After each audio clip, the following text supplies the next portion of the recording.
Do the trashy pulp novels of the world have anything to offer? Are bestsellers all they're hyped up to be? The Terriblo Book Club explores whether or not you really can judge a book by its cover or its ridiculous synopsis. If you've ever seen a book and thought, ugh, who's reading this? We probably are.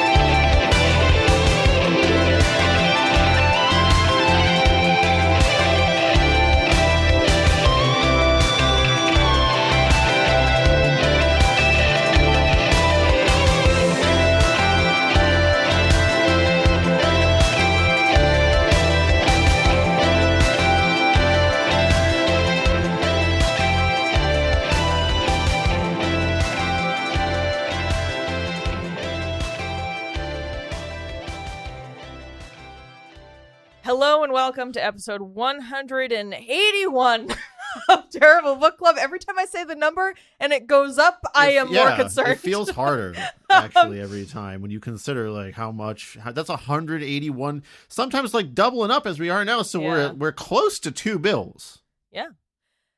Anyway, welcome to episode 181. Today, we have an Amazon Short Reads double feature for you, courtesy of Chris's absolutely unhinged dives into the Amazon Short Reads category. Listen, I feel pretty hinged when I go in there. It's what is in there. When you come out. The hinged I suppose. I'm swinging fine in like the way that I should when I walk in there, and then indeed I do come out swinging wildly and falling off the frame. Yeah, and I mean, it's fun for me because we always do this separately. So Chris will not tell me that he's doing this, and then I just receive, my phone just blows up because I just keep receiving links, and I'm like, oh no, he's in there again. I can't plan this. This isn't ever something that I can see on my calendar because it's dreadful. Like I don't want to play. Like it just has to happen some evening. I'm like, is it time? Yeah, okay. I got the energy and the wherewithal to go in there this time. Let the chaos of the dark will unfold. Exactly. I'm not as scheduled out as a lot of people tend to be. I let things take hold. Yeah, so, I start getting all these links, and then I'm like, uh-oh, I know what's happening. I need to reserve time by myself to go through this. I can't be in front of other people opening these links. You never know what they are. And they usually get increasingly weirder as the links continue. Just the nature of the Amazon Short Reads algorithm, because, there's subcategory after subcategory after subcategory. You start in, nonfiction, and then you're in, biology, and then it's mushroom specific biology, and then subgenres of mushroom specific biology, and then mushroom specific biology romance, exactly. Although, can I say, just as we haven't even started the episode yet, but let me say my favorite thing that I fell into, it wasn't even necessarily Amazon Short Reads, it was just Amazon, just going through different sections that I would never normally go through. I find a book just called Coffee. The title is simply Coffee, and it is a textbook about everything coffee, from how the beans do to the different effects of growing beans in different soils, to brewing the beans, or how do you distribute the beans, and marketing and logistics, and then running your own coffee place. It is a comprehensive coffee textbook. And even though I don't think I would ever read it, I appreciate that kind of book existing. I want more of that, just to be it's the title is just that one thing, and it's everything about that thing. Dude, you know who could have used that? Me at the age of 17 going, what do I want to do with my life? Oh, look at this entire shelf of books, all with just an entire manual of how to start to finish this career. I want to go to that library. Yeah, it doesn't have to be a career one, but just here's bread. There's the bread textbook. Yeah, then you're like, oh shit, if I want to be a breadman, I can be a breadman. Exactly. And then there's I don't know, janitor. What if there was just a textbook that was just a book called Janitor, and you went in there and you opened it up, it was everything you need to know about how to clean poop and pee and vomit. To be fair, there are things you got to consider with that. You can't I'm not denigrating. I'm not picking janitor as a haha funny thing. I'm just saying if there was a definitive janitor textbook, I would like that. I would like this for all professions. We need this, because when everything has to be one word. Sorry to interrupt. No, it's okay. When I was a kid and people were like, what are you going to do? What are you going to study? I was like, I don't fucking know. I don't have any adult role models or family who can show me anything. I am out here freewheeling. I don't know. If there was just a library that was like, here are manuals and Careful how wide you're swinging that arm there, Paris. If I you caught just- that on air, that's the tap of a glass display case. I just struck a display case full of Power Rangers. I think Zordon's gonna find me or whatever. Paris, the fuck you doing? Ah! Quick, Rita, help! After 1,000 years. In the display case. Anyway, That would be a cool library. it would be very cool. And then you found another one just called Ice Cream. Yes. It was the same thing. Yes. With ice cream business. Yeah, it was really cool. It was excellent. I want more. In fact, if that was just for food, like spaghetti. This is the Although- spaghetti book. You know what I'm confused about? You were in the short read section, but these were like No, it was tomes. that. No. Oh, it wasn't. you diverted. Just Amazon. I opened the Kindle app and it allows you to just start going through categories. Oh, that's so Terriblo's chaos. sometimes I'll go into the short reads, but other times I just like, what's the bestseller list? This is Terriblo's kiss. That's what we call that. It's the added chaos of Got luring. a lot of mouths. Yeah, too, so yeah, a lot of tentacles, a lot of mouths. anyway, what are we reading? All right, folks, for today's Amazon Short Reads double feature, we read Rathew Love Story, A Love Story by Argus G, self-published through Amazon Scribe in July of 2023. And we read Curiosity, A Book for Curious Minds by Bukinski Asterisk. Yes, there is an asterisk at the end, and I am going to pronounce it. Self-published in 2022 by Scribando and Novel The Wizard of Books. I have scribed yet another piece of shit. Yeah. My AI algorithm spell is once again, I've automated. I don't even have to do the spells anymore. Scribando away. I don't like Scribando. Chris, like we just said, Chris went on a deep dive, in preparation for this season, and we landed on these two because, well, we both couldn't stop laughing at Rathew. I know it's a real simple, just like put rat instead of Matt, but we just, I don't know, it tickled us, and I think really it was a sign that we should dedicate this episode to Mr. Rat, our beloved YouTube commenter. I don't know what he's talking about at any time, but that's why I like his YouTube comments the most. I'll be honest with you. He's the comment that makes me wonder, that I stop and think about. We get absolutely. so much criticism, like, oh, the intro song's too long, or oh, the lady's too loud, or something. Yeah. They're woke or whatever. Who cares about those? When Mr. Rat is just like, I made a tortilla yesterday. I'm like, why? Who? Like, I sometimes think Mr. Rat is telling us what he's doing while he's listening to the episode. Because one of them, it was like, I'm refinishing my kitchen or something. And I was like, is that what you're up to, Mr. Rat? I don't know. One time it was like and it just said a coffee in the streets of Moscow or something like that. Yeah, so I think, oh my God, that's what I think. Have we cracked the Mr. Rat code? I don't think we'll ever crack the Mr. Rat code, but perhaps Rathew Love Story, a love story. Perhaps that'll bring us closer to Mr. Rat. So, Mr. Rat, the front half of this episode's for you. The second book, Curiosity, we picked that. I actually don't know what happened. It looked short, and the preview was stupid because it was like, draw a circle. Now step outside the circle. Step into the circle. Or in the circle in your mind. Yeah. And I was like, that's stupid. Here we go. Yeah, so that was a real random one. All right, today's show just includes our usual barnyard language. I don't think we're going to talk about anything too troubling today. Just the deepest depths of stupidity, perhaps, but otherwise nothing problematic. Nothing problem. All right, Chris, would you like to read the summary, the back of the book summary for Rathew Love Story, A Love Story? Got it. In the bustling city of Ratville, amidst the towering buildings and busy streets, lived a little rat named Rathew. Rathew was no ordinary rat. He possessed a heart full of curiosity. There's your through line. Oh, no. A longing for companionship and a yearning for love.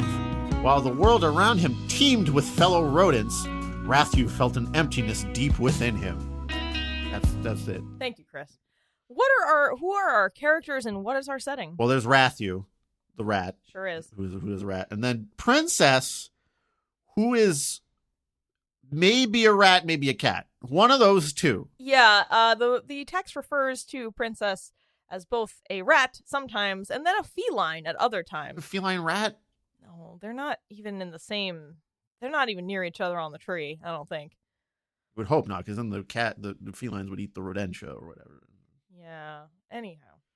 Why don't you read our summary, since actually you wrote this one, I believe. Oh, yeah, I did.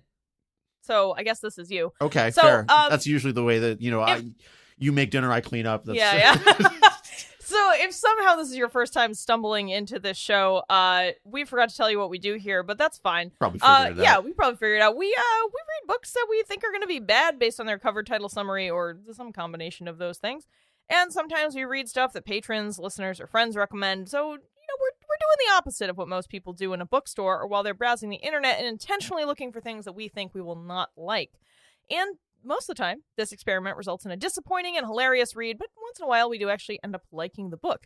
And, because we don't, dear listener, expect you to also read these most of the time, we like to provide a little summary that we, of our experience of the main plot points, kind of the action, how things go. So you sort of understand when we start screaming about 2 minutes after that about why we didn't like it. So this is the summary of our experience of Rathew love story, a love story. Rathew love story, a love story. All right. Rathew is lonely and goes for walks to contend with his mental health struggles. On one of these walks, he gets hit by lightning and slips into a coma. A random feline who is also a rat, Princess, starts caring for him every day in the hospital. It is unclear how he got to the hospital. It is unclear if this is her job or if she's just also really lonely and creeping on people in comas. It is unclear why Princess falls in love with someone who is in a fucking coma. Rathew wakes up, and he and Princess bond over a shared love of cool-ass cars and also hiking. They move in together and are in love. The end. Yes. Thank you, Chris. All right. I forgot to change the format of this for the season. Okay, so... I'm sorry. I know this isn't the first episode of Season 9, but it's the first episode we're recording for Season 9. And I fucked it up, And everyone. we've probably already explained this in the future, which will be the future past. Yeah, it'll be double future. Past, your past, our future is when we explain this rubric. Hey, let's take a break here. There's a really sick album called Excerpts of a Future Past by a band called Hellas from Sweden. You should listen to it. Okay, returning. Okay. There's an X-Men comic story called Days of Future Past too. That's what I know about. Has the title? Yeah, but Hellas is better. Okay. I just felt left out. Anyway, we have been this season, as I'm sure, listener, you have picked up, piloting a new way to sort of order our thoughts here. And it is the terrible book rubric that I constructed as an educator. I will spare you the explanation this time because I'm assuming I did it in an earlier episode, which I will remember to do. Which we are recording in the future. So we'll see. You can tell us if that happened or not. Season 9 already unraveling minutes in. So we're going to begin, as we have been, future Chris, telling you that. We'll see if this is how it's have been. Hey everybody, Chris from the future here. Turns out that was not how it have been. We had to move some episodes around, and the explanation of the rubric was a casualty in that migration. However, through the magic of audio editing and Terriblo's blessings, we have cut it into this episode right after this message. So here you go. Future Chris out. In seasons past, we have structured our thoughts and discussions into things that were good and things that were bad. We are going to use a rubric that Chris created and requested that we give a go. As an educator, I must have a rubric with which to grade. Oh, yeah, I gotta have a rubric. So for season 9, we have a rubric that I'll describe briefly. We do not have a name for it, so if anyone wants to give us a name for the rubric, I'll take it. So we're keeping this sort of as ruthless and cutthroat as possible. There's 5 categories.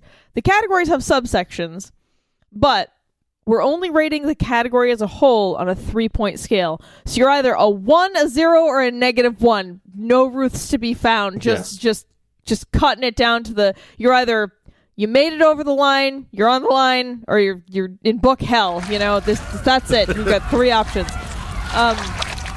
Although some books already this season made us come up with sort of shades. So there are times where you may, there hear will us perhaps say be refinements here.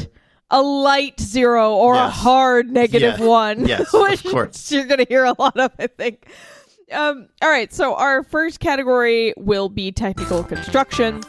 This is solely about formatting, layout, punctuation, typos, all those little cute bricks of English language stuff. When I build my book house, it's the planks of wood and copper wiring that suffuse it and construct it, not like the interior decorating, and the personality of the home. Right. So plot construction and content is our second category, and that's going to just be about sort of the general coherence of the plot, whether the book follows its own rules that it sets up, the character quality, the real like plush sofas in your living room, all that how'd stuff you lay you it care out? about What's in your your feng house. shui like in this book house?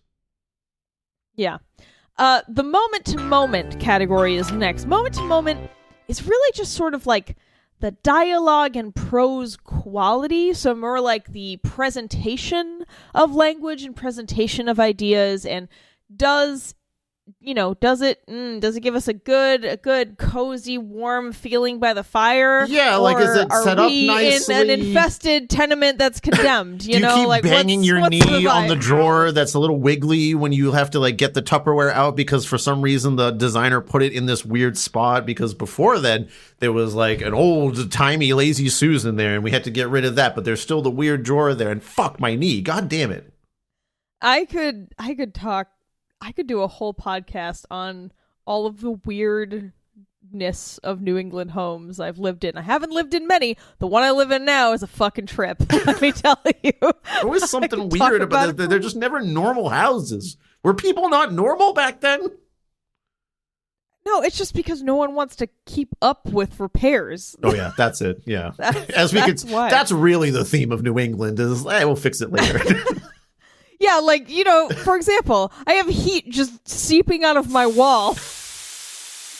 That's probably not supposed to happen. Listen, Paris, it's don't probably be greedy, supposed to stay okay? in there. Listen, I thought you're all like anti-capitalist and like a socialist or whatever. You don't want to share your heat?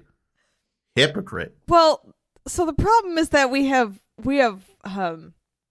a type of radiator heat that produces steam, and the steam is in the wall now.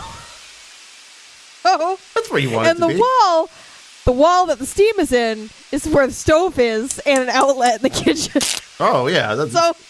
Yeah, walls and outlets famously imagine. love moisture. They want to gobble it up as they can. Yeah, the oven too, with all the electrical goodness happening near that, and the gas line. Yeah, it's great. Love all that extra steam. It's real good. You live in an MBTA house? Sometimes it feels that way. Anyway, if I don't survive through season 9, you all know why. Speaking of not surviving, continuing with the rubric, my favorite category is category number 4. That is Terriblo's Presence.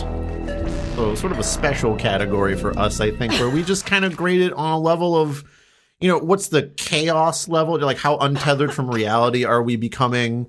Probably the meat of the section is the factor, which is the amount of times that you or I have to pause and sort of just consider what is happening, maybe reread something, look up something on Google. Honestly, the more a book has to make me open a new tab and go like, what the fuck are you talking about? Like, that's... Chris, that was last night. I was reading a book for an episode in the spring last night, and I was losing my fucking mind. I had to make a note every other page, and then I was Googling. I had 23 tabs. I had 23 tabs open, I remember, because I looked at it and said, I have died and I am in hell, and I messaged Chris, and he was like, oh, it gets worse.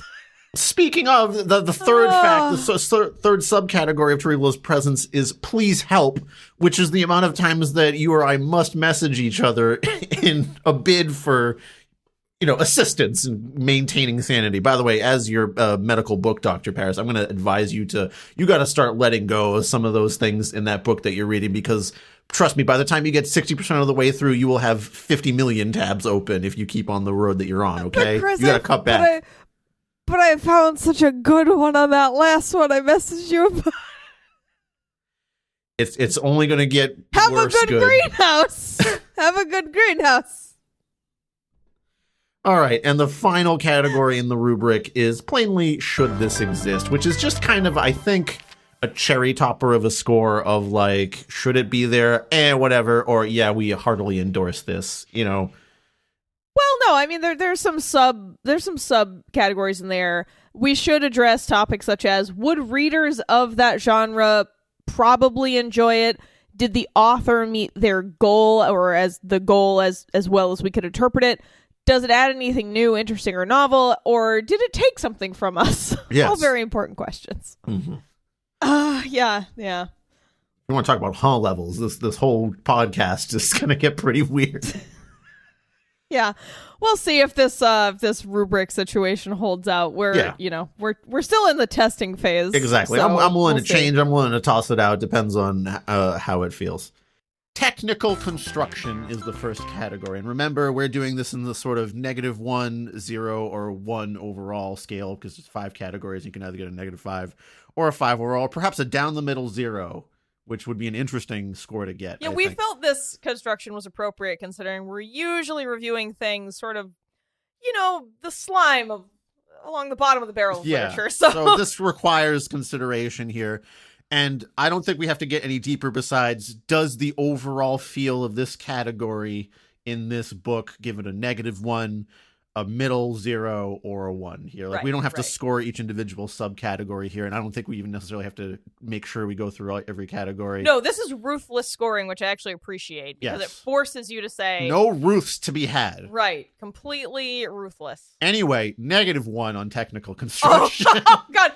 If there was a -2, I'd choose it. Let's not fuck up the rubric already, okay? Yeah, this is a plus -1. So that would still be negative, right? What? Negative. No. How do I get double -1? Yes, it's plus -1 because -1 is also +1. So you're already mathing this out too hard. All right, so negative. If I could give a -2, it'd be a -2. Yes, exactly. But we're not doing that. So this is a -1 with the spirit of a -2. This is a hard -1. Okay. It's a hard -1. Fair. Anyway, typos kind of all over the place. Paragraphs that I am confused about whether they weren't copy-pasted accidentally in a weird way. Capitalization out the window. Okay, all right, my first few notes on this is, there is a table of contents wherein pages are titled and ordered rather than chapters. Yeah, massive point against technical construction. I have fallen through a hole of the space-time continuum. The first page on which there is text has some weird formatting going on, and then it just cuts off mid-sentence, and when you turn the page, we are plunged into a completely different idea and sentence. There is pictures interspersed throughout, which is not like a point against technical construction, but they're sort of placed in the middle of paragraphs instead of like at the end or something. At one point, things go bold in the font, I believe. Yeah. And I don't know if I'm wrong about this. I feel like it changed color too. Did it change color ever? It did, yeah, I think so. Okay. So, like, the amount of repetition and disjointed flow, to me, appears to be a clear indication that this was written with ChatGPT or something similar. My best guess for how this came to be is that maybe a child drew these images for, like, a project, and then an adult helped them use the internet to write a story for them. It's got the ChatGPT aroma. Oh, strong aroma. Yeah. Notes of AI. Oh, yeah. It's more than notes. So that's the only thing that really makes sense, but none of this makes sense. So I don't know that I should be straining for meaning here. So a hard -1. -1 absolutely across the board, which is a great segue from what you just described into plot construction / content layout, depending on if it's fiction or nonfiction. This is hard -1. Hopefully fiction, and also a hard -1 on this one as well. There are some passages that I have picked out for reading, I believe. But just in terms of, if we're going to get into the construction of a plot, it's he got struck by lightning. He is in the hospital. It's not clear how he got to the hospital. There's a cat there or a rat. And even just that confusion, right? Of like, is his girlfriend a cat or a rat? I feel like that's really important to the the background lore and like how I feel about their relationship. Like, is she also a rat that just works in the hospital, or is she like a cat holding back her feelings of? Yeah, he because that's looks really delicious. It's a way more complex narrative Exactly. if Princess is a cat. So if that's not clear, then I believe all plot coherence has gone out the window when the entire story is about Rathew and Princess falling in love over a shared love of cool cars, which I suppose is not incoherent. It's just thin. Yeah, and also comes out of nowhere, like every single sentence and page in this book. I do really feel attacked by this. All right, do you want to read some passages? Well, you have a thing to say about the plot construction and wording. I will get to that, but then there is a lengthy passage that I've marked out that I would like to read. I just got to find the spot. So this is, well, the context is given here. After emerging from the hospital, Rathew embraced the world with renewed vigor and an open heart. Rathew was looking for love. There, amidst the dappled sunlight, he spotted Princess, a lovely rat, with twinkling eyes and a warm smile. Their gazes locked, and an instant connection sparked between them. It was as if the universe had conspired to bring them together at that very moment. Picture of rat and car. Rathew, a curious and open-minded rat, discovered that love can blossom between the most unexpected pairs. While exploring the city streets, he came across a unique and captivating sight, a girl car named Princess. See, this is what I was talking about when I was confused. She's also a car. That's what I mean. Anyway, while Princess appreciated Rathew's zest for life and his ability to find beauty in the simplest of moments, Rathew, a charismatic rat with a taste for adventure, and Princess, a charming and elegant feline, so rat car cat, Yeah, rat car cat. found themselves unexpectedly falling in love with the same captivating car. Now they are in love with the car. So there's a car love triangle. The object of their affection was a stunning vintage vehicle named Carito. Oh, I forgot about Carito. That's a main character. Both had the same car. So Carito's a twin? they said They fell in love with twin cars. They fell in love with the same captivating car. Okay, it can be the same car that they both have. That's fine. It's like an Acura. They both have an Acura. Okay. Carito. that really gets know. a lot of good mileage and like meows the right way. Yeah. Rathew, the adventurous rat, and Princess, the graceful feline, found themselves in a delightful situation. They discovered a shared love for the same cars, a sleek and stylish. Recognizing the beauty of their shared interest, Rathew and Princess decided to embark on a unique journey together, resulting in a dynamic duo that delighted in every drive and exploration. Their love became a testament to the power of connection, demonstrating that sometimes the most meaningful relationships can be forged through a shared passion. Okay, so that's my demonstration of plot incoherence. Also, Chris read most of the book. That's very short. Okay, so I think you get the idea of why there is no coherence to be found. Yeah. When you can't get it straight whether Princess is a rat, a car, or a cat, I suppose it's like that one letter changes slowly. Rat to cat, cat to car. Yeah, it's how phonetics appears in language over long periods Sure. of time. Just So, like F and F becomes yes. PH becomes, Hard again. -1. Hard -1. Hard -1 on this one. Okay, next up, moment to moment, which is a category that I made to sort of encompass how it feels sentence to sentence. That's a different thing than the overall plot construction. I haven't come up with a better name for this yet besides that. Flow? Yeah, I guess. I don't know. That feels Flow and feeling. That feels so cliche to say. Flow and feeling. I think F and F. What's your F and F rating? Also a -1. Yeah, it's a hard -1. It's being harsh here, but like really, man. Real bad. So I've chosen another bit to highlight for this, and this. Remember how we talked about that stench of ChatGPT earlier? You got a little bit of it in the previous passage, and here's another one for you that demonstrates this, and I'd like to get into that shortly. Rathew's awakening from the coma became a testament to the power of the rat's spirit. It illustrated the capacity to endure, to overcome, and to find strength in the face of unimaginable challenges. Through his journey, Rathew learned to embrace life fully, cherishing every breath and living each day with a renewed sense of purpose and gratitude.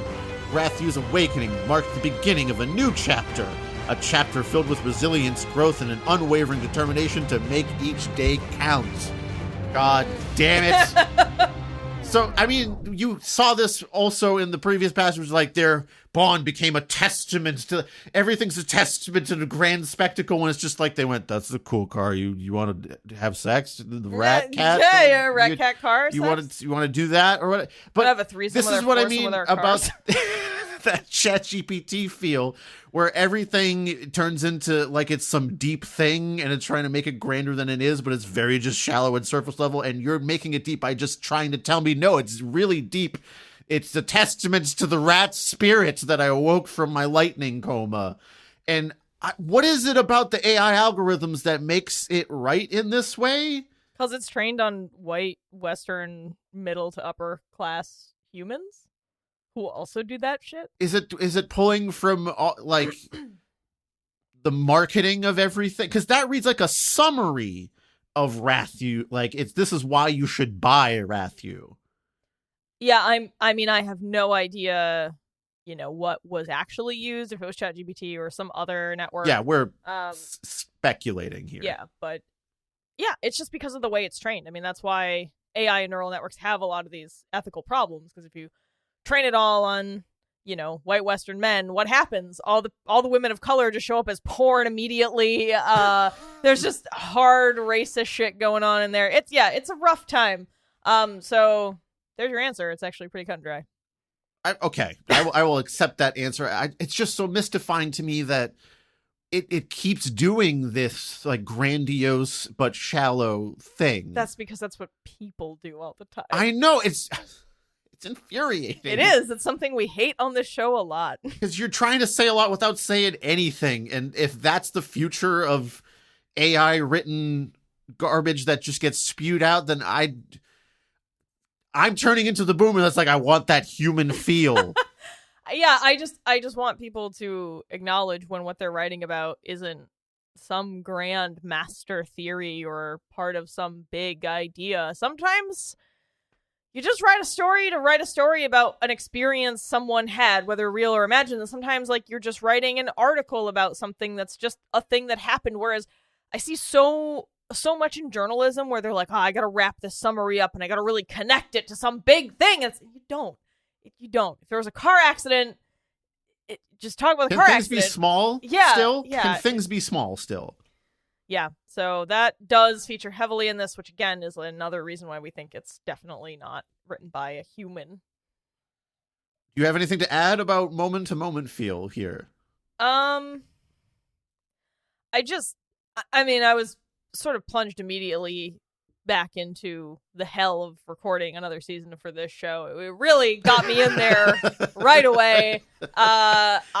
It's like, you want to go all the way into the cold ocean at once. It's actually better than like tiptoeing your way in. But I'm a tiptoer, man. So this was hard. I am too, but when when it comes down to this, I feel like it's better for us to just full dive. But I made it short, right? Like it's 24 pages where half of it is pictures. So it's a cold shock to the system immediately to just jolt you awake. Well, the problem is that initially I had started reading a different book that's going to show up, I think, later than this episode. And I was like, you know what? I'm going to start reading this in the bathtub. I'm going to have a nice bath while I read this. And that was a good decision.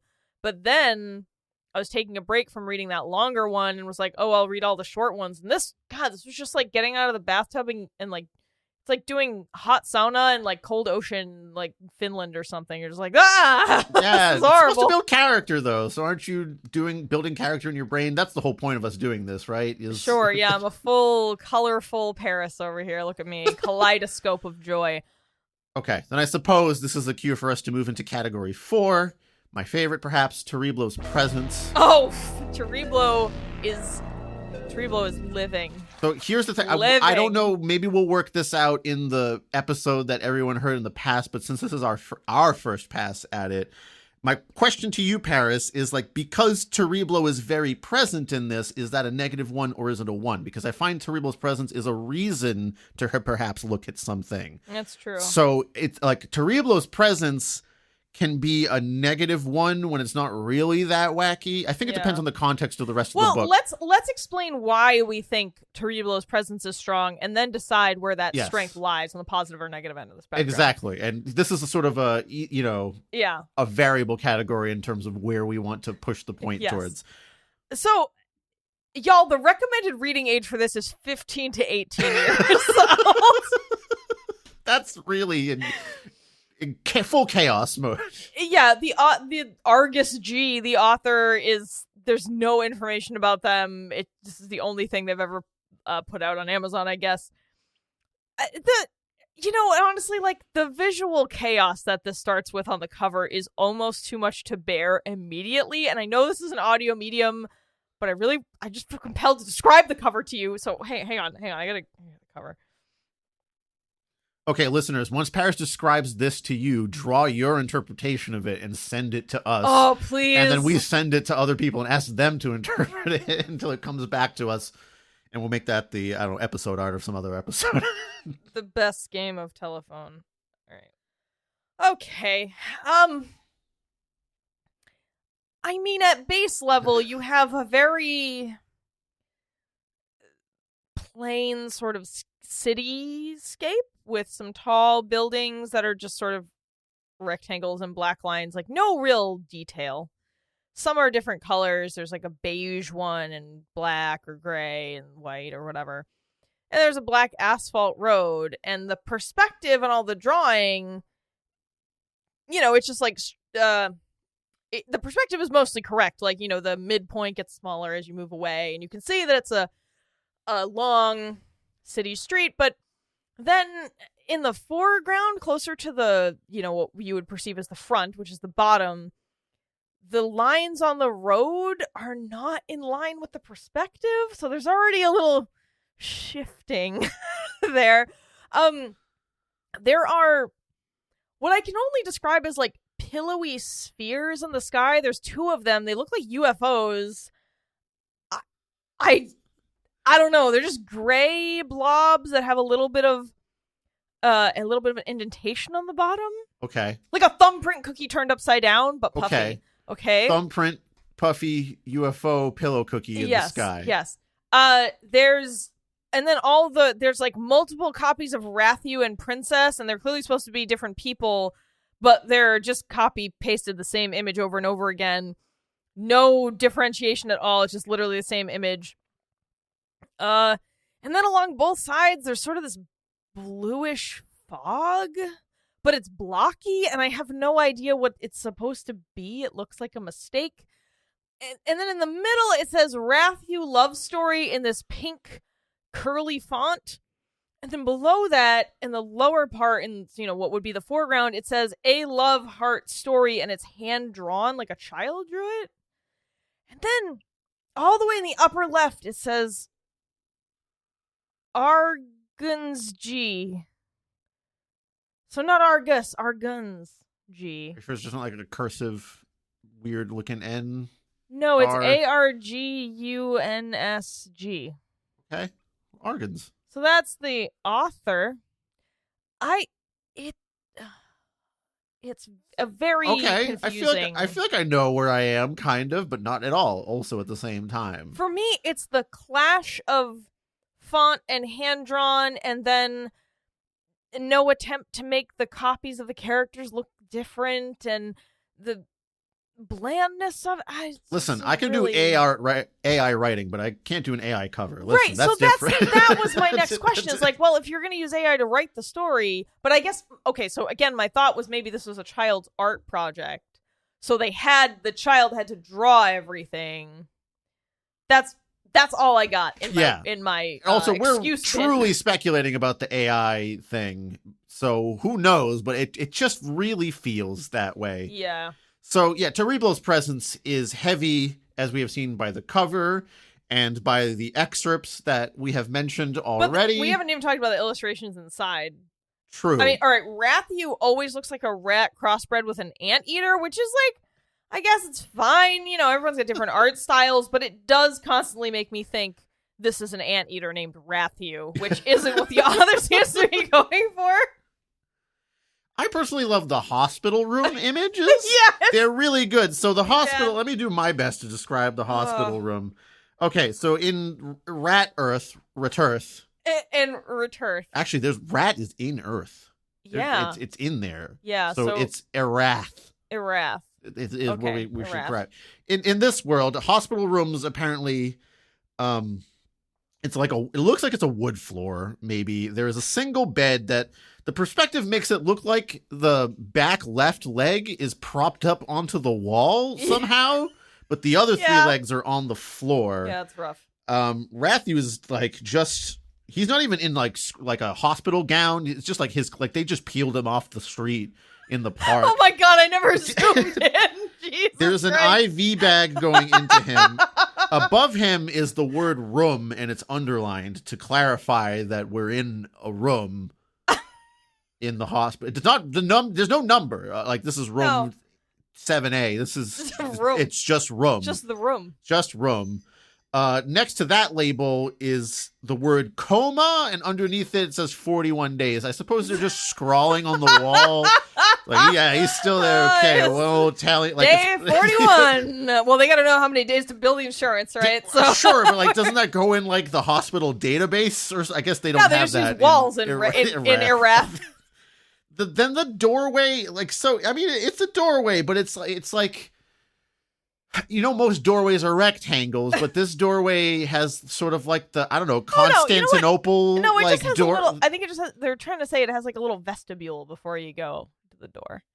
But Sure, it is but like hard it looks to like parse. there's this one door where Wait, like what's that image on the wall? that's the TV, which is also labeled TV on top of it. So a lot of handy labeling out What's there. on the TV? I never looked. It's, I guess, a cat and then a dog and a small squiggle in the bottom right corner.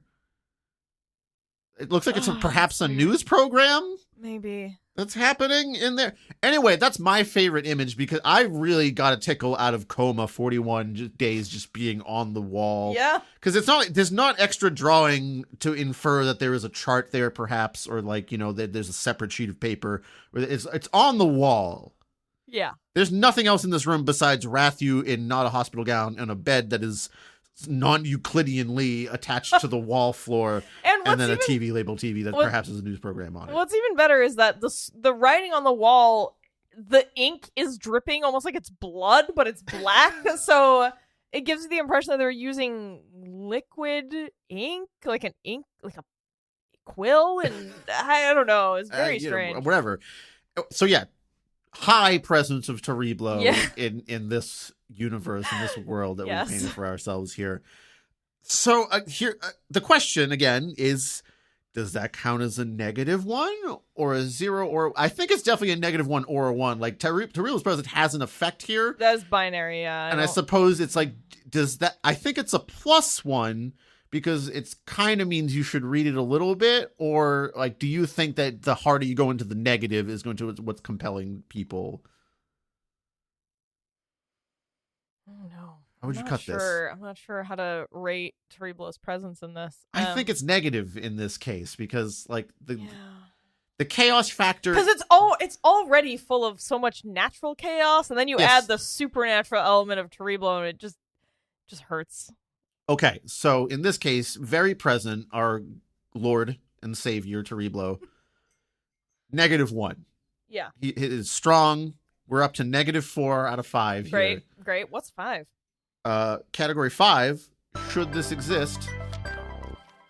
No. No. Hard -1. Hard -1. Yeah. Like, no. listen. Even if your kid had some drawings and you were like, let's put a story together, you don't have to put it on Amazon. Please don't, in fact. Please don't. And I know, like, maybe this is the argument I get into every single time with this, is like, make your bag any way you can. So if there's some stupid, terrible book podcast that'll pay you $4 for Rathew Love Story and you get to have a coffee out of, like, what your kid did, buy the kid the coffee, I suppose. I don't know. Buy the kid a hot chocolate. How about that? Sure. So this is my big thing about, I love that accessibility is out there, but there needs to be some curation, or I don't know, just like the way Japan is pretty clean because there's just a cultural expectation of don't do that. Yeah. Can we impart that somehow into people? Like, you don't have to publish your first try. No, because American exceptionalism will always make everyone think they can and should do anything they can imagine. You're just gumming up the works. Yeah. I mean, this has to be a weird joke if it's not. Just help your kid write their own story. I mean, Put it on the fridge. Put it in the Yeah. bookcase. Put it in your own bookcase. That's legitimizing to a kid. Like, look, we put the book in the book. And- You can read it anytime you want. I'm not making fun. Like, that's fine. You don't have to put it on Amazon. Well, yeah, and I also just think that, any kind of, again, we are assuming this was AI, ChatGPT, whatever, created, but there is a use for that to help people generate ideas and maybe get through Absolutely. a writer's block, but you don't take that final product as your final product, and you also don't need it for something as short as a fucking children's story about a rat. Like, it just seems almost, I don't know, almost cruel. Like, it's Ooh. To us, I suppose. no, To people just trying to search for a normal rat love story book that's Yeah. well thought out. yeah, maybe they just want to. You know what, folks? If you want to read about rodentia having their whole lives, Mouse Guard is there for you, or Redwall. Yeah. Redwall and Mouse Guard both there for you. If you're into rodent stuff. So it's possible to do, like, just even if you're using AI to conjure up ideas, and I've done that before, just to sort of like get me going. I never have. But to just fart it out, slap it on Amazon for $4, it's just digital trash. I'm sorry. Yeah. I'm going to be harsh about this. I also just think we shouldn't really use AI or neural networks until they can be more ethically powered and stuff and trained. And I'm not into it. And to use it for something as frivolous as this just pisses me off. It's like, cool. How much energy did you use for that? It just sucks. Right? Like It some sucks. poor electron. Millions of electrons actually have died and gone to electron Well, heaven. a lot of fossil fuels burned for Rathew is my Right? point. That sucks. It's terrible. Some dinosaur somewhere congealed into a pool of oil and brought us this. We were What do you think you're going to get congealed in, like, your energy used to, like, transmit?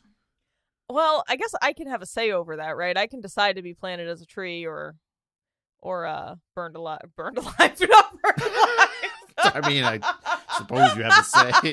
I do, but no. Let me be clear. I do not want to be burned alive. I meant compost, cremate. Jesus Christ! Any of those, really. It's true though. This book Sure, really but fried my brain. that will happen, but then that energy that when you Yeah. are composted will be used for Yeah. something. Maybe I just want to be a tree. Maybe that's Yeah, so fertilizer or something. Like, yeah. that would be Be a okay. tree, man. I wouldn't mind if, like, you used me to fire up the pizza oven at, like, the Domino's. That would Honestly, be you would be stoked to be a pizza fire. if I'm like if my energy does go to providing someone nutrition or even just a nice day, like, Wait, do you think pizza's still gonna be around when you die? I hope pizza outlives us all, Paris. I hope so too, but it's a pretty I don't know. It's not a new invention, but I'm thinking of the things that make pizza. Are those going to be possible by the time we're dead? God, that's fucking I don't grim. want to think about this. Let's move on. Anyway, -5 for Rathew. I don't really. Can we fix it? Don't do it. Don't. We can fix it by not doing it. I mean, the only, I had what was one good thing about this. There is one passage about mental health that is surprisingly lucid in this absolute mindfuck of a book. It's like, hey, going for walks can definitely help you, but remember, going for a walk doesn't replace like therapy and medication and like actually treating your mental health. And I was like, wow, That's still just ChatGPT It is. stuff where it's like it's pulled that from a advice that pamphlet. everyone, it's like, everyone is looking for the magic pill and you keep coming back to it. Eat right, exercise, get enough sleep. And people are like, I can't fucking do that because my job sucks and I have to be there 80 hours a week. It's always capitalism under the hood. Right? We were all just out here trying to do our best, and it turns out it is just, hey, take care of yourself. Eat right, sleep good, sleep right, eat right, sleep right, Yeah. exercise right, all that. Anyway, curiosity. All right. Thus concludes Rathew Love Story, a love story, and we are now moving to Curiosity, a book for curious minds by Bukinski. Bukinski And asterisk. Scribaldo. Scribando, I'm sorry. Brought to you by Bukinski and Scribaldo and asterisk, their sidekick. I don't know. Bukinski is like the paladin, and Scribando is the mage. This is like the shittiest Penn and Teller. That's what I'm imagining. Okay, so we didn't really do much of the pre-episode note-taking for this, so I'm going to summarize. Let's start from the summary, the back of the book summary for this. Do you have that? I am going to pull it up. Terriblo's chaos is strong today. We are not prepared. Okay. The Amazon page says, see the world with different eyes, #1 book recommendation on 5 books, most creative book of 2022. What absolute fucking horseshit. What if you could see the world with different eyes? What if you could look beyond your own nose? What if you could understand things on a deeper level? Read curiosity and fulfill your dreams with ease. That's it. Top 5 creative books. So this is, before we even begin, I just want to say this is a book I viciously hate. I wanted to destroy this. So I guess the only good thing about it, I thought, was that the cover was actually kind of attractive. It's like a rainbow, what do you call that? Oh man, my thesaurus is turned off today. It's just like a rainbow gradient. Yes. Yeah. It's like this very pretty rainbow gradient, and the word curiosity is in white letters, and all the letters are sort of separate and all over the cover. And it kind of works. I mean, I looked at it and I was like, that's fine. It's somewhat inventive. Yeah. It's not the worst thing I've ever seen. I wouldn't assume this was AI generated. I would assume that you cooked this up in about 45 minutes and it wasn't too hard to put down in like GIMP or something. I guess I could just see it printed like in a museum bookstore and be like, somebody would buy that. That looks fine. This might be the dumbest thing we've ever read on the show, though. Like, we've read a lot of dumb shit on this show, and this especially the self-help category. God, it just made me so upset. Like, this feels like a bunch of white women who think they're going on a spiritual retreat, but really it's just a lot of Kim Crawford deep breathing and thinking you're enlightened because a workbook told you to draw a circle and step inside. Yes, it's this. This is the summary. By the way, this is our summary of it because there's no other way to describe these like bare minimum thought exercises. Like thought exercises if you're just coming out of the Rathew coma and you need to like spool up a little bit. Yeah. Like, can you draw a circle still? Like, remember a circle? Okay, cool. That part of your brain's still okay. It does so many things that I hate. So it has these really short chapters where it's this giant cover page for the chapter with the number of the chapter in the title. And then maybe, I don't know, 4 to 20 sentences of content. And then more blank space and images. And then the next chapter. So there's like 51 chapters or something, but it's like a 20-page book or something like that. How about I read some chapters here? Because Great. I feel like that will, I'm going to find ones that are very, very... Why don't you read the opening chapter and then sort of pick... Chapter 1, Going Down the Rabbit Hole. Congratulations, you took the first step. You followed your curiosity. Now move forward, go down the rabbit hole. Take a deep breath, feel life. Have the open mind of a child. Explore the world. Enjoy your day. Do this daily for the rest of your life. Your life won't be the same. Take a pen. Picture of circle. Draw this circle after me. And now walk inside the circle. End of chapter. All right, I'm in the circle. Asshole. What are we doing down here? Okay, I'm going to find you some of the activities. You know what this felt like? Like... an alternate dimension highlights magazine, but for adults, but bad. Like that's this like there's like little games. It's like which fact is true. Okay, here you go. Chapter 10, Perspectives. What do you see here? And it's a picture where like there's eyes on either side that are like flipped upside down in the nose, and then in the middle is the mouth. And when you're looking at it from the one point of view, the mouth is happy, but then if you were to flip the book over, it would be a frowny face. Oh, wow. Likely a smiley face. Now turn the book around. Sometimes all it takes is a bit of different perspective for seeing things differently. End of chapter. So that's supposed to open my mind up into the possibilities of the... Who has not heard the if you turn your frown upside down? Like, who... Yeah, Who is this book fucking is this for, really Chris? opening people's minds that much? Okay, let's find some more here. Yeah, just keep going. Okay, chapter 11, Life's Single Best Invention, inspired by Steve Jobs. Okay, Paris, what is life's single best invention? A, water. B, death. C, joy. D, atoms. Okay, how would you rank these four in terms It's obviously fucking atoms. That's what everything else is made of, you ass. I think joy is pretty, right? Like, But joy is made of atoms indirectly. Is it? Yes. Okay, I suppose. Because the atoms interact in different forms and produce joy. Okay, but we need to just rank. It's obviously atoms. There's no ranking. This is so stupid. Okay, but we have to water, death, joy, atoms. I want like a 1 to 4. Okay, atoms is the top. I understand. Atoms is like the top of Mount Rainier, and we are at base camp. Like, okay, but then please order water, death, and joy. I don't know, man. Water. I feel like we know the bottom, right? Like, position 4 is death. It's not the greatest invention. Yeah, I guess water, joy, then death. Okay, so atoms, water, joy, then death. No, atoms, and then Okay. water, joy, death. Like, really, Okay. a big gulf there. I really feel like just how much you sort of value having a good time over survivability, right? Because like, if you value survivability, water is above joy. But if you want to just have a good time, live fast, eat trash, then joy is above water. Yeah, but you won't. You will die within days without water. True, but like that's what I mean. Live fast, just like have it while Live for 3 days. To die in 72 hours. Anyway, according to Steve Jobs, life's single best invention is death. Answer B. Because remembering that you are going to die is the best way to avoid the trap of thinking you have something to lose, of living someone else's life, of not following your heart and intuition. Death reminds us to go for what truly matters. Use the reality of death to your advantage. So this is one of those like trick question, like, oh, you think atoms matter because they make you be, but no, you should have said death because profound Steve Jobs. This book commits every book sin. It's got bad formatting, bad editing, typos. It's got using the clout of existing famous people, just integrating celebrities in your work without care for why they're there or if what they said was actually profound or if you identified with it.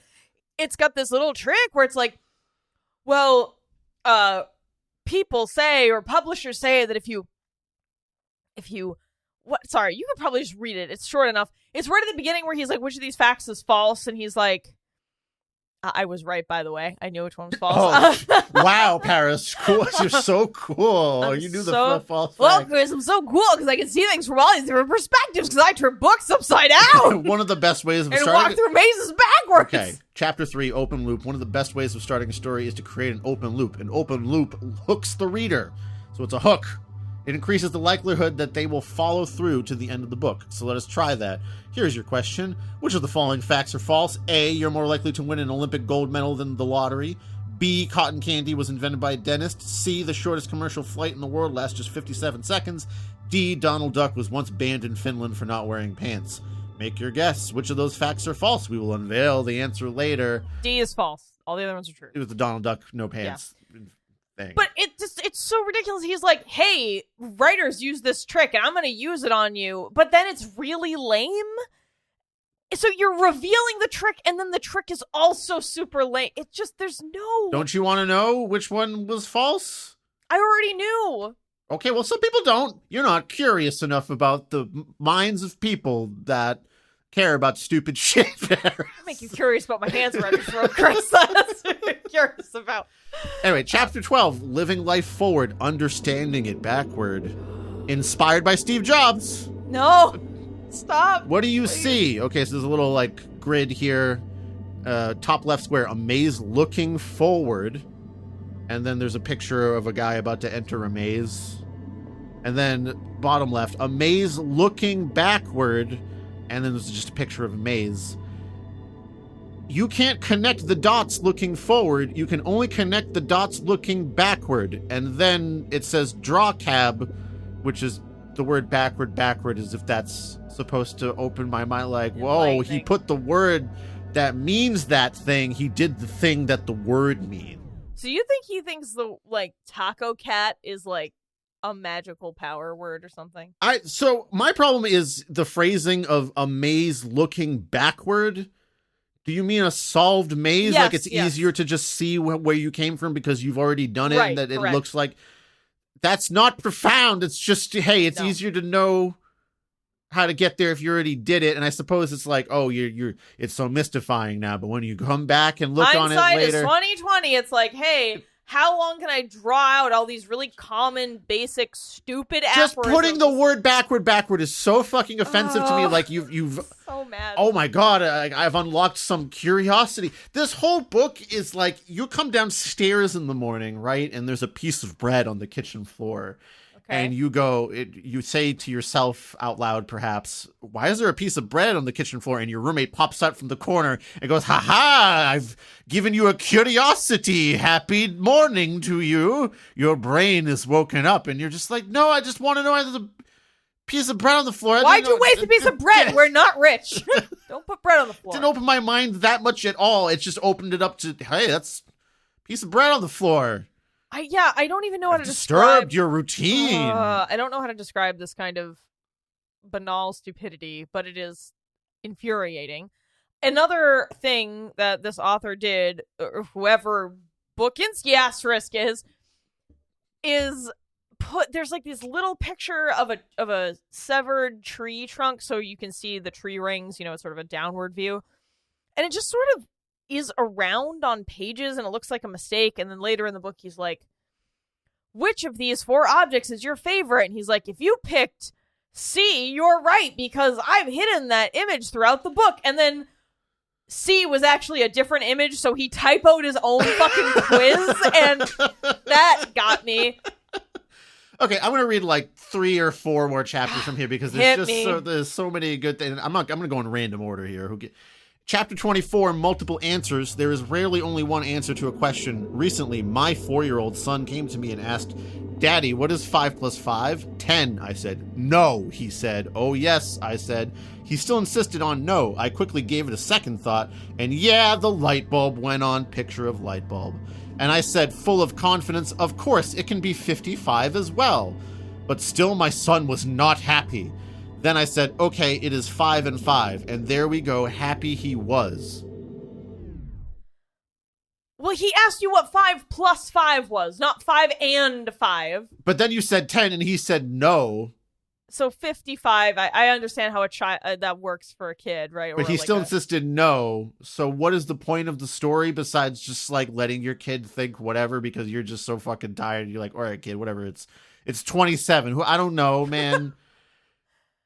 How is this opening my mind to curiosity? Also, this reads just like a boomer Facebook post that gets shared around. Like, my kid has to be what's 5 plus those darn kids. Like, the whole point of the book is like, those, not the book, but this chapter is like, those darn kids. How is this opening my mind to curiosity? Yeah, if anything, this is making me more angry and closed-minded. I feel like it's just making me upset. Okay, similarly, chapter 30, The Power of Why. Why did you pick up this book? Likely because you followed your curiosity. Asking why questions to understand the deeper meaning of things is powerful. Children figure that out around the age of 4. Unfortunately, the older we get, the less we ask why. I invite you to look at the following images. Image 1, it's like there's a bartender and there's a bunch of drinks behind him. It's a black and white picture, and like on the top, it's like he's a man in like a jacket and things, and on the bottom, there's like it looks like it's a lady's skirt and legs because there's a lady standing in the foreground, and clearly it's like a mirrored thing. And then the second image is like also a man who is like on his phone sitting in perhaps a restaurant booth, and then underneath his neckline is like, oh, it looks like there's a girl in a crop top over there, assumably also because it's like a mirrored booth or something. Oh, and how weird is it to see masculine and feminine characteristics together? Oh, so weird. Okay, right? After those pictures, it says, now ask why. And I certainly was asking why, but not in the way he perhaps intended, because I was like, why, what point, why is this? What point are you trying to make? Not like, hold on, why lady bottom but man top in picture? Okay, it's glass. It's mirror. We got that. But like, pretty simple. Why are you presenting this? Now the solution is likely clear. That is the power of why. Final chapter. Final chapter. Read chapter. the final chapter. And then we break out the rubric for this one. No. I have something to yell about before the rubric. Okay. 34. Can or can't. Whether you think you can or think you can't, you're right, Henry Ford. Let's look at some examples. Oh, the fucking quotes that aren't real. Here Ugh. are things achieved by people who thought they could. A. Flying to the moon, Neil Armstrong. B. Jumping from over 30 kilometers from the sky, Joseph Kittinger. C. Swimming the 21-mile distance of the English Channel between Britain and France, Englishman Matthew Webb. Here are things not achieved by people who thought who could not. A. Getting up in the morning. B. Making tea. C. Cooking spaghetti. If you think you can or you can't, either way, you're almost certainly right. So think if you can or can't. So I guess if we thought we could not, Paris, we could not get up in the morning and make tea and spaghetti? Or is it like they failed at doing those three things because they thought that... The syntax here are things not achieved by people who thought who could not. Oh my god, wait. Parse this. People, sorry, start again. Here are things. Here are things, okay, that's very coherent. Not achieved. Not achieved. Okay, so they did not spaghetti, they did not get up in the morning, they didn't make tea. They didn't make tea. By people Who thought who could not. People who thought who could not. Okay, so they did they didn't think they could not, or did they? They didn't think they could coffee, tea or spaghetti or fuck or whatever, and then they didn't because they didn't believe they could. There, I've done it. Okay, so they didn't wake up and make tea and spaghetti. Self-fulfilling prophecy. I mean, I get that's the point. Yeah, I understand what you're trying to get to. I just don't believe that that's a parsable sentence. It's not. You're correct. Okay, yell about your thing. All right, so all right, all right, so you know how many times on the show I have yelled and screamed about my love for footnotes and how much I love a good citation, you know, and this book did actually credit all its image, well, not the clip art, obviously, but all the actual pictures, it credited them, which I guess is a fraction of a point in its favor, and it did have a citation. There was also another one that was supposed to cite, I think a Steve Jobs speech, but it actually was broken and didn't go anywhere, so kind of failed there. There was a citation, and there is okay, so this takes place in the chapter Chris is going to read, and then I'll talk about the citation. Chapter 8, Finding Flow. Do you ever experience the feeling of getting completely immersed in what you were doing? When time flew, you had complete focus and outstanding achievement? If yes, you likely experienced flow. The concept of flow was created by psychologist Mihaly... Oh, God. Even as a Polish person. Oh, I forgot about that. Csikszentmihalyi. Michał Csikszentmihalyi. Oh, you want to take that again? One more time? Michał Csikszentmihalyi. Is it Michał? Yeah. Michał, like... Michał. Yeah, like Michael. No, Michał. Michał? Michał. Michał. Okay. And then what's the last name? Csikszentmihalyi. Csikszentmihalyi. Yeah. Okay. All right. Practicing my Polish. In 1990, and it's more important today than ever before. It's more likely Czech than Polish. Yeah. Why is that? Look at the following icons symbolizing today's technology world, and then circle the one that is the biggest threat to being in flow. Mouse, security camera, computer monitor, satellite, smartphone, Wi-Fi symbol. You might have gotten it. The right answer is the smartphone. Why? Smartphones are a constant distraction to our thought process and our ability to focus on one task for a prolonged period of time. Research shows that it takes 23 minutes to refocus after getting distracted. Footnote 1. Source. https://www.themuse.com/advice/this is nuts. It takes nearly 30 minutes to refocus after you get distracted. So I saw the citation and thought, that can't be right. So I click on the link to the Muse or whatever. That, of course, is not the text of the study. That is an article that has another link that's like, this is the study. I click that. That takes me to another bullshit news website and another article that says, okay, yeah, the study. And then finally I found the actual link to the paper, and it was very short. So I did read it word for word. I actually read the whole thing. It was only 2 or 3 pages. And this study from UC Irvine about interruptions was published in 2007. The research also took place in Germany. So pretty old, not in America. Just some things to think about. Even though it was UC Irvine, I have no idea why the fuck. Oh, I think it was UC Irvine in conjunction with a German school. I believe that was it. Anyway, I have the link will be in the show notes, so you can check it out yourself. I read that whole thing, and I don't see anything where it says it takes 23 minutes and 15 seconds to refocus after an interruption. Oh, so perhaps someone misinterpreted and the misinterpretation got spread because they just cited the citing of the citation. This happens all the time in journalism. Journalists are terrible at actually reading the study and understanding what it says. They'll just parrot the same thing over and over again that they saw other journalists say.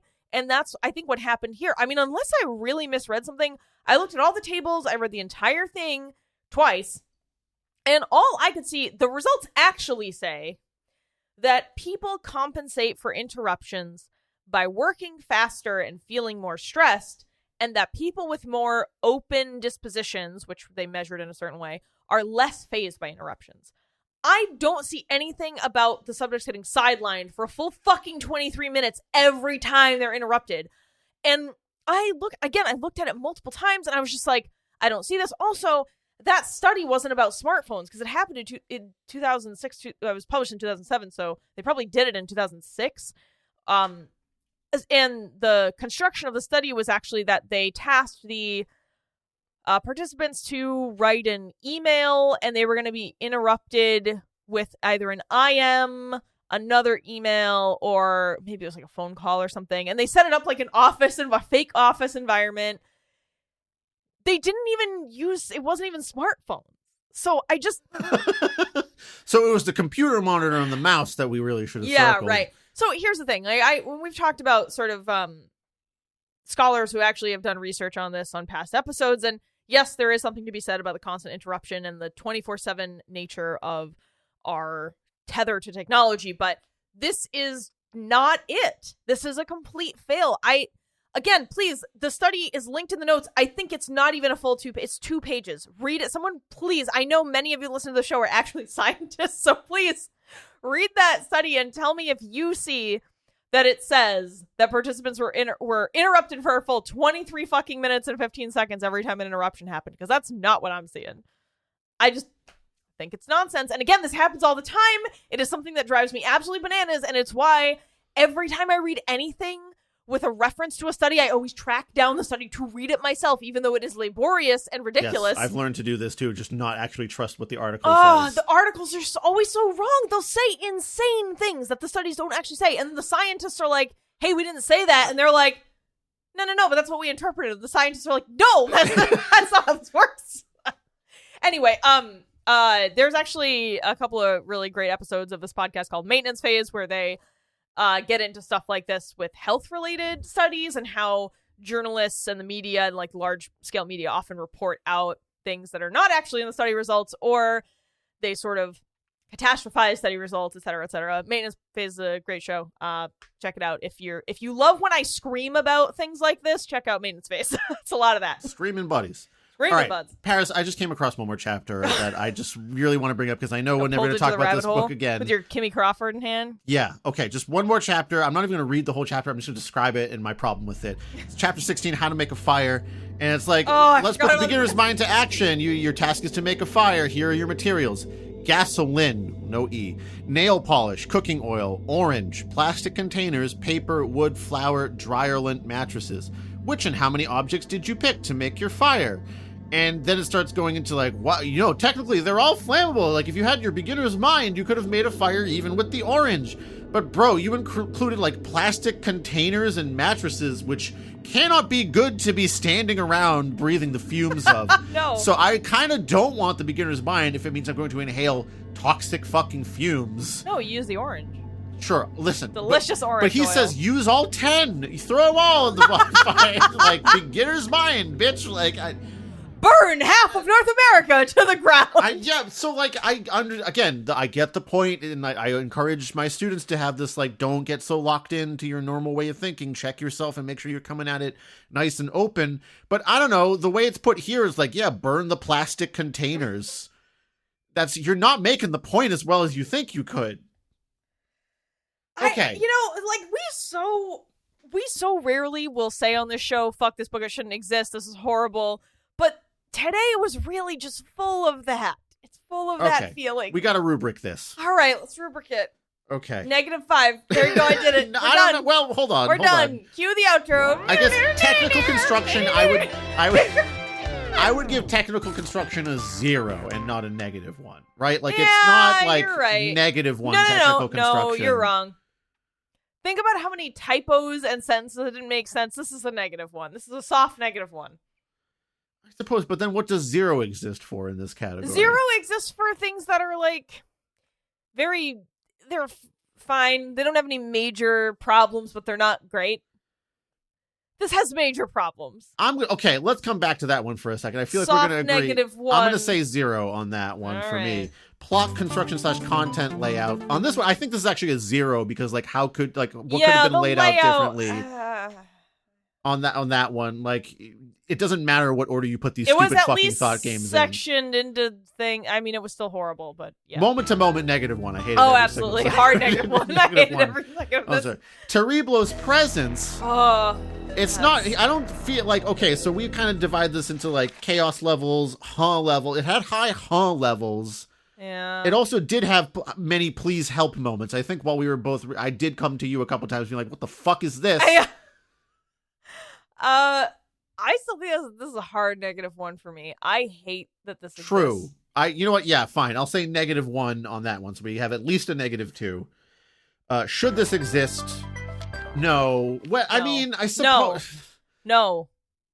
If you did a better job of putting like more mind-opening thought, like if you know what you could have done is do a fucking what do you call it? A literature review of studies about curiosity and talk about all the results of studies but pop culture books do this shit all the time. That takes fucking work and time. I'm Scribando the Wizard. I don't have time for this shit, okay? I have other books to AI Scribando up, okay? Scribando the Wizard's busy over here. Scribando, what are you doing? Yeah. I would say this should not exist, -1. Can we fix it, perhaps, if you did the thing that you said? Okay, so at least a -3, I would say. Okay, you know what? I'll even give you the technical construction -1 on that point. It scrapes by not getting a 0, not getting a -5. Yeah. On like content layout being meaningless anyway, right? Like the cover was good. I think that gives it a hard -4, not quite a -5. Fine, yeah. So there's in one category, Rathew worse than this is what we're saying. Which I feel actually I don't know. I hate this more than Rathew because Rathew doesn't hurt anyone by existing. This hurts people. I mean, I would still. I think that Rathew being very present with Terriblo gives it that -5, but perhaps sometimes when you trip into -5, it's like, actually, I do kind of want to see what's going on in that car crash. -4 is perhaps actually the worst thing that you can get, right? Like, if it's so bad, there's something that's like kind of fine, but it's nothing is actually exciting about it. Anyway, curiosity, -4. All right, so do you think this was AI created too? No, I think this was pooled together with a series of like Facebook posts. Like, he just saw a bunch of those like stupid Facebook posts that get people to click like, and he compiled those together. Scribando the Wizard and Bukinski got together and pooled all their Facebook likes, and they created this stupid thing. I don't think this was AI created, because at the very least, you're going to have to pull those images together, right? So like you have to find those images and then write the context for it. I don't think you can feed ChatGPT an image and get it to like come up with a stupid brain game, or it won't spit out images at you, is my understanding. Yeah, I don't actually know. So there is a human touch on this one. I am curious about the #1 book recommendation on 5 books, most creative books of 2022. There's only 5 books. I feel this is one of the 5. I feel so strongly that is just an outright lie. I bet. And then all these reviews too. There's 44 reviews. 5 stars. Good. 5 stars. Lately, I had been feeling demotivated throughout the day. Nothing would bring me peace. Life felt like a chore on repeat, boredom on loop. until I came across this stunning book named Curiosity, a book for curious minds. First few pages into it, and it's already etched in my heart for life. It has 51 short chapters that are precise and accurate to the very nature of the book. No long paragraphs or quotations, only honest information that you can reflect onto your own life. Fucking long paragraphs, man. I Bring immensely me down. enjoy reading this book, and it has assisted me in making the right choices in a lot of my delusions lately. What? I found Hold myself. on. What the fuck? I found myself much more focused and flexible psychologically. I'm so delusional right now, you guys. It brought me closer to myself, and I can't be more thankful for it. Loved it. Caitlin Gallagher. Yeah, you're not a real person. Okay, this is clearly like that's a ChatGPT review of this book. Yes, it is. Exactly. And then same for all of these, I think. Aaron Nichols. 5 stars, a fresh point of view. Curiosity, a book for curious minds, is an intriguing read by Bukinski. It evolved my way of thinking and processing simple day-to-day problems in life. It is beautifully laid and gives you a fresh point of view to understand yourself and your surroundings much better. With each page that you turn, you will find yourself closer to your own existence and nature. I came to know about this book from one of my colleagues. I bought it right away, and I've been reading it ever since. As it paced forward, I found myself enjoying the read. It's short and to the point. The precise footnotes along the chapters made it even more inspiring and memorable. I would definitely recommend this book to everyone. I said this before. The Skynet robot revolution isn't going to be pew pew laser. They shoot us up. They're just going to suffocate us to death through boredom. Oh, and, wow. like, 5 stars from user profile. Oh. The cover made me buy the book. This is, somehow the most real review. Oh, there actually are a couple of real reviews in here. Carl Stevenson gave it 1 star. Could not get into it. I felt the author jumped around so much that I could not always perceive the point being presented. If anything, the cover aptly conveys the content and organization of the book. For me, this detracted from the value of the content and made it too hard to follow. A lot of these are fake, though. Andy from Bath, 1 star. Only thing I learned from it is don't buy this book. I've wasted a lot of money in my life, probably none more so than on this. Absolute drivel. Takes bits of other self-help psychology books and snapshots them into short and pointless chapters. I can't find anything positive to say about this. Yeah, good work. Hooray. Or Andy from Bath. So this book is everything I hate. It's essentially a fake book by a fake author with fake reviews. It's all bullshit. Just a paper facade. Scribando the Wizard is behind the curtain. Like, just don't pull it back. Yeah, this is really some... This sucks. It pisses me off so much. Yes. Like, I just... You know what? This is both faces of, like, the AI writing thing happening. Like, the fiction aspect and the non-fiction aspect rearing its head to just piss both of us off here. Yeah. Fuck you, Scribando. Yeah. Fuck you, Bukinski. This sucks, man. Both of you. Here's the other thing is, we're the evil villain in their D&D campaign. The thing is, for me, is, like, I don't understand why people just can't grasp that there are going to be some things you're not good at, and that's okay. Like, you're not a good author. You don't have anything to say, and that's fine. Do something else with your life. Be a physicist. Be a bus driver. Do anything else. Or practice it and wait to publish. Also that. Also I think fine. Nearly anything can be done if you just practice a bunch. And sure, some people need to practice things more than others, but you just don't have to publish everything. It's all in service of, like, well, some idiot's going to give me $4 for this, right? Like, that's all this is. Yeah, exactly. That's all. It's just this book mill shit. Speaking of giving people money for things, why don't we thank the patrons and Ko-fi donors? Let's start with the Bad Bookworms: Emily, Ben, Bleached Black Cat, Renee, Scott H, Donnie, Anya, Lycoris, Jakub, Jared, and Will. Then we have the Exacting Editors: Rudy Bobooty, The Ugly One, Emmy, Harry, Seven, Funny Robot with Antennas, David, Martin, Kieran, Elliot, D, and Greg. Our loathsome librarians: Of the Void, The Taco Eating Unicorn, Robin, Beast with the Least, Austin, Patricia, Veronica, Luchek, Senia, and Arant. Our pesky publishers: Julius the Nice Dragon and Miles May. And of course our Ko-fi donor, Kiwi Thing. Thank you so much for donating to the show and keeping everything running smoothly. We also have the Archivist tier on Patreon, which allows you to have us read an enormous, heinous, monstrous tome of unfathomable size. Probably some fathomable size, just, we ask for a little extra donation to get us to read some of the bigger ones now, because boy, do they take up a lot of our time. And it hurts. It hurts a lot. Ow. Anyway, -4. -5 for me. Fuck Okay, this. I hate fine. You this just so much. the extra fuck you point. You're free to do that. -4 for me. We already talked about if you did that thing where you actually went into studies about curiosity and like how to maintain an open mind, how that affects people, that would be the better version of this if we were to fix it. Anyway, Paris. Hey, I found 5books.com. There is actually a list called Most Creative Books of 2022, and Curiosity, a Book for Curious Minds, is number 1. That being said, Yeah, give me the other 4. Come on. this is probably a pay-to-play kind of thing.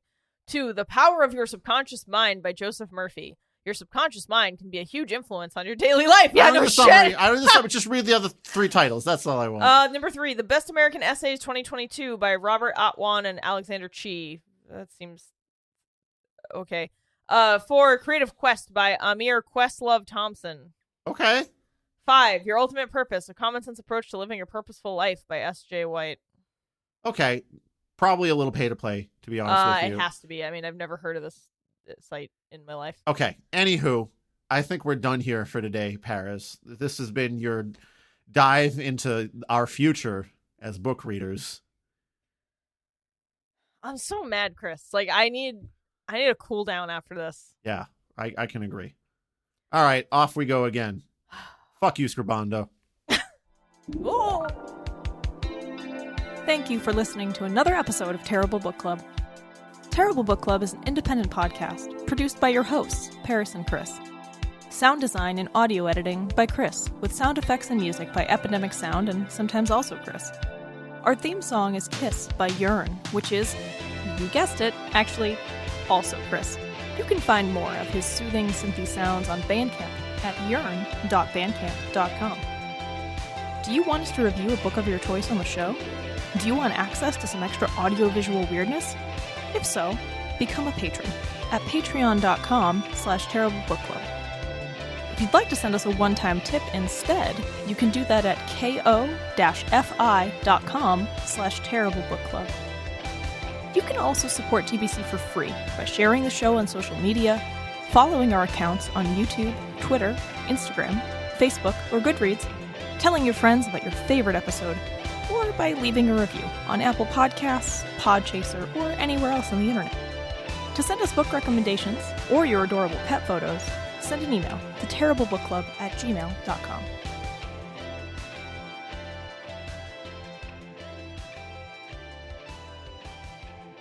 I mean, the levels are where they were last time, so it should be Yeah. the same. So we should Okay. stay here. All right, cool. Anyway, yeah, so What? I have not considered the James Hetfield maneuver. Yeah, for, so like, instead adding of bass. like, woo, you do the yeah! Or you can get real, dig deep and get like, yeah! I didn't realize that you were like extend. See, I also never go long. I'm always a short, like woo or yeah. Oh, see, I'm a long hauler. Okay. Yeah, this is the difference. All right.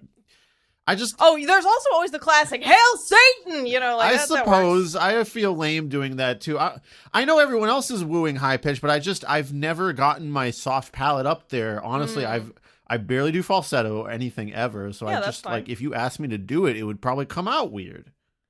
That's okay. So I gotta just a short, sharp yes, woo, But like declarative. in the anonymity of a large crowd, that's where you can try those things. You know, I'm worried about the people next to me. I guess they're never going to see you again. You're never going to see them that's again. true. I should let go. Like I'm always holding so much tension in myself. Yeah, just let it go, man. The problem. It really is the problem. It is. I'm not even joking. Anyway. Anyway, welcome to season 9, everyone. Welcome. Hold on, this isn't the first episode. I don't know what this is. Welcome to the first episode we're recording in season 9. It is mid-November of 2023, but you'll be hearing this at some point in 2024. Oh, we had a blissful 4 months off, and now back to misery. Back to misery. We even got dressed for work today, for TBC work. Look at us. We're gonna hello and welcome this? Or are they welcome? Oh yeah, I should have notes. That'd be helpful. See, I'm so out of practice. I've already. Well, the problem is that we're together in the same room today, which is unusual. It is a rarity. Yeah, it's more fun this way, but it does make editing more of a bitch for Chris. So Have to practice not talking over each other, which is really difficult. yeah, that's a hard one for us. All right, just pulling up the old Google Drive. All right, we doing doing Rathew? Let's Yeah. start with Rathew and Curiosity. Yeah, I mean, yeah, let's do a double feature. Why not? Yeah, this is, I think, all right, hello and welcome